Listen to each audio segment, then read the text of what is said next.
Lié directement à tout cela et à la situation actuelle, les chiffres du chômage au mois de mai, eh bien, vous savez qu'en avril, le nombre de chômeurs avait complètement explosé. 4,5 millions de personnes étaient sans aucune activité, record depuis 1996. Fin du confinement le 11 mai, eh bien, les chiffres de mai semblent un peu plus rassurants. 150 000 chômeurs de moins environ, sans doute liés au début de reprise de l'activité. Il y avait eu 22% de hausse en avril. On en a repris 3 au mois de mai. Le chômage, en tout cas, est redevenu, à l'occasion de cette épidémie, de cette longue crise, l'une des préoccupations majeures des Français, surtout avec les perspectives de fin d'année qui sont très mauvaises. Un exemple à Saint-Lô, dans la Manche, où sont allés Anaïs Lebranchu et Xavier Toby. Cette entreprise est l'un des plus gros employeurs privés de Saint-Lô. Avant la crise, elle embauchait jusqu'à 150 intérimaires, en plus de ses 520 salariés. Mais aujourd'hui, pour ces travailleurs précaires, pas de reprise.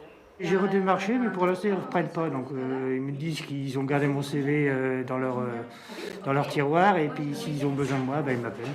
En France, pendant le confinement, le taux d'emploi en intérim a diminué de 60%.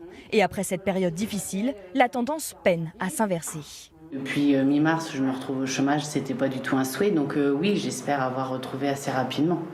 Après, idéalement, ce serait un CDI, ce serait très bien. Si c'est une mission d'intérim, c'est très bien aussi. Tout est bon à prendre.